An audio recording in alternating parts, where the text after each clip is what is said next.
Christian's developed, you definitely got to feel good organization with his development.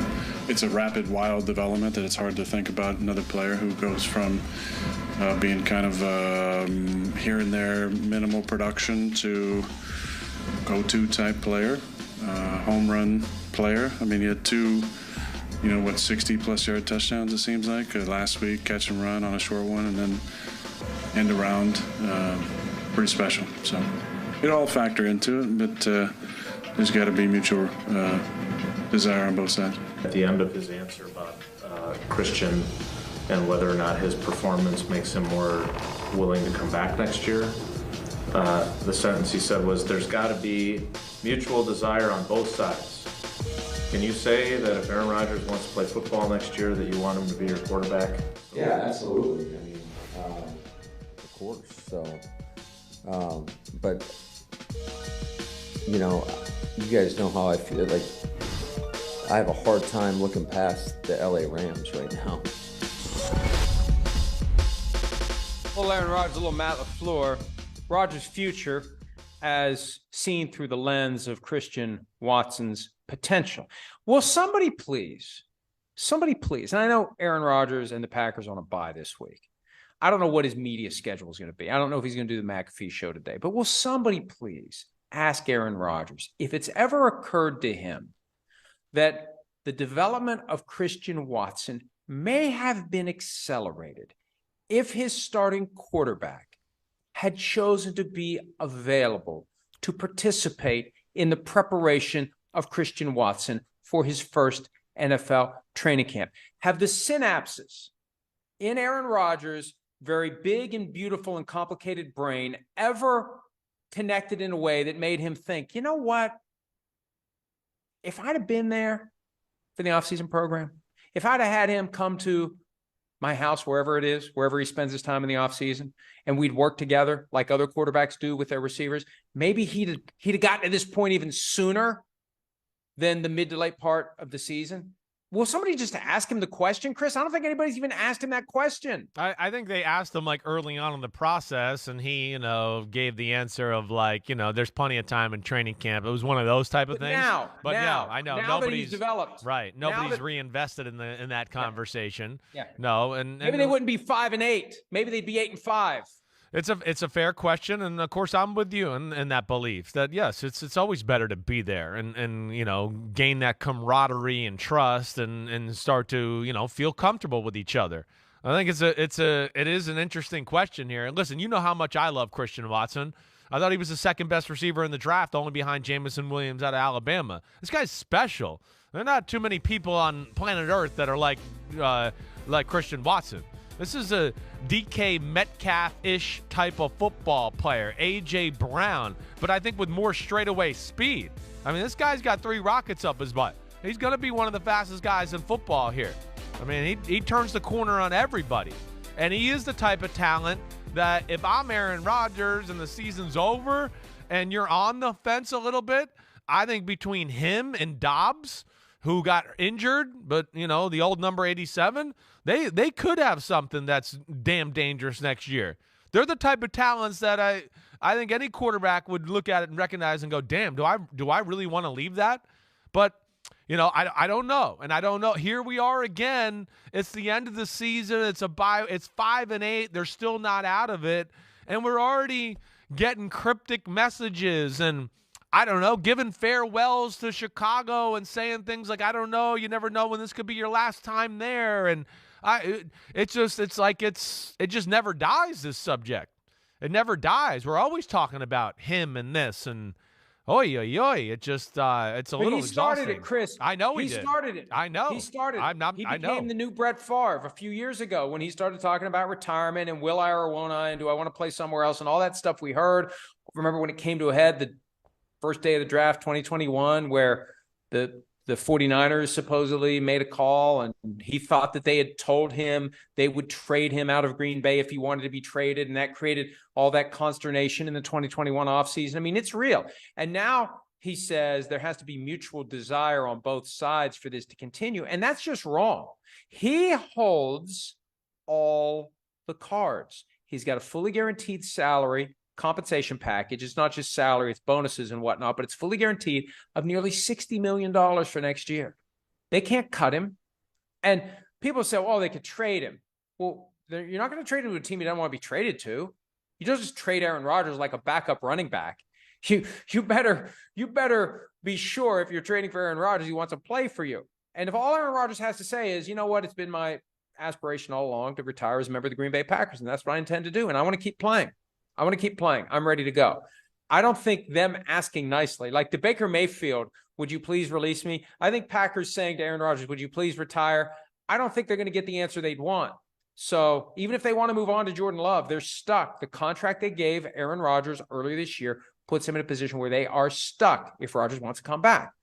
And I'm not saying that he shouldn't play. He's still good enough to be their starter. He's not MVP level, at least not this year. So it's his decision. It's not a mutual decision. No, that's exactly. They've already made their part of the mutual decision. They guaranteed him $60 million.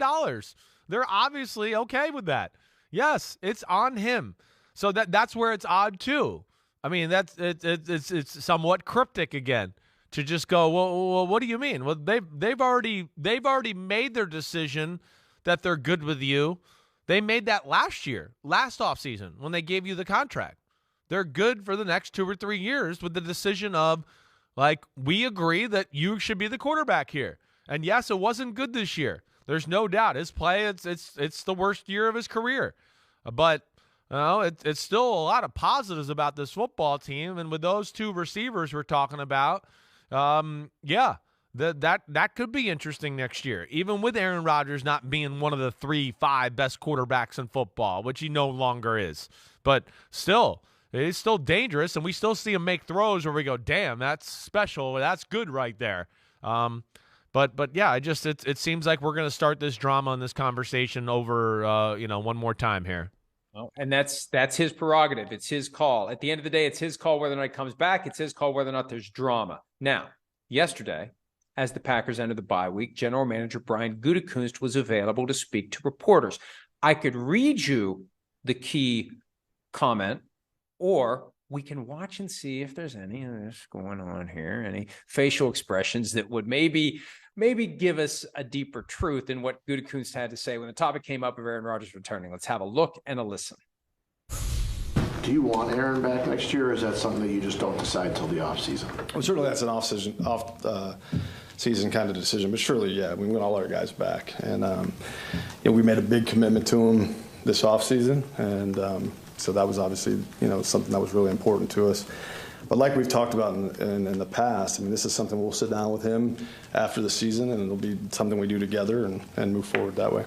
He had said last night after the game that, there has to be mutual interest. So I assume he was, mentioning if you guys are interested in him. Yeah, I mean, it is mutual, right? I mean, on his part too. So, I think, like I said, I mean, he's, what he's been able to do here and play through what he's played through the past 6, 7, 8 games, whatever it is. I mean, he's a tough son of a gun now.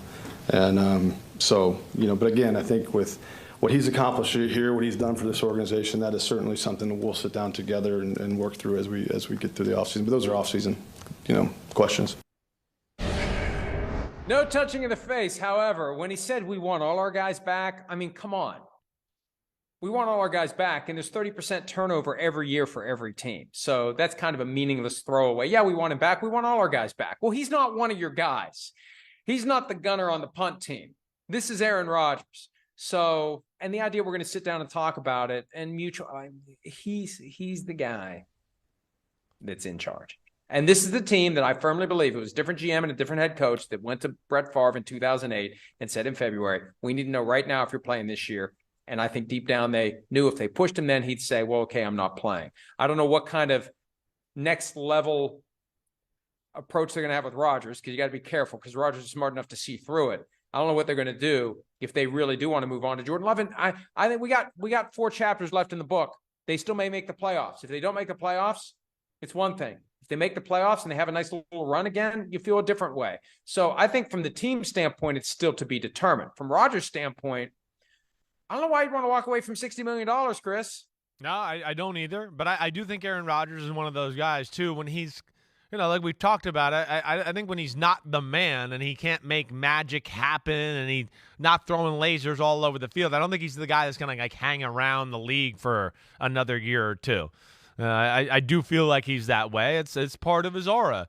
Part of his aura and Aaron Rodgers is he's arguably the most physically gifted quarterback in the history of football. I mean, you know me. I mean, when you take quarterbacks in their prime and what they played with at their absolute prime, I don't know if I've ever seen anybody better than Aaron Rodgers. And he did, to me, him, Elway, Peyton Manning, in their prime, and nobody better than those guys right there.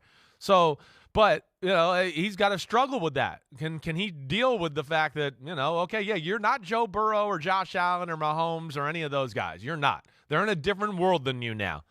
And I hope he can. But, one of the things that's going to be interesting here, I think, too, even before the end of the season, Mike, is just, when they do officially get eliminated, or this decision of, wait, let's play Jordan Love here down the stretch and see what he has, that'll be a little bit of a tell. Who gives a damn what he is or what he has if you're coming back to play next year? What's the point? So that's where, again, that doesn't totally make sense to me, and I think that could be a little telltale sign here the last few weeks of the year as far as how things play out in the offseason too. But you need to know enough about Jordan Love to decide whether or not to pick up the fifth-year option by May 3rd of 2023. That's a reason to do it. That's a plausible way that they can say to Aaron Rodgers, we have a fifth-year option on this guy that we have to decide whether to pick up. We just need to play him some. And you've been banged up. You got the thumb, you've got the rib, you got this, you got that. We just need to give him a game or two because we have a decision to make in early May. And Aaron may see through that and say, yeah, you're just trying to figure out whether or not you want to float me on that little sheet of ice after the season. I know what you're trying to do. That's a legitimate reason to see what Jordan Love can do, so you know whether or not to pick up a fully guaranteed salary for 2024. I would be shocked no matter what. Why would you pick up a fifth-year option no matter what? Why wouldn't you? You still need to have the guy available if Aaron Rodgers isn't there. Oh, okay. He's going to be there next year. I mean, he's going to be there next year. And if he doesn't, going into the 2024 season, nobody's going to be like, oh my gosh, we got to get Jordan Love. We're just clamoring. Let's break out the checkbook for him. His place, the place that loves him the most, is the place he's at right now. But by far. Most of the league is not a believer in Jordan Love. Most of the fans, anybody there. So they control Jordan Love. So they can say that. To me, that's a little bit of like a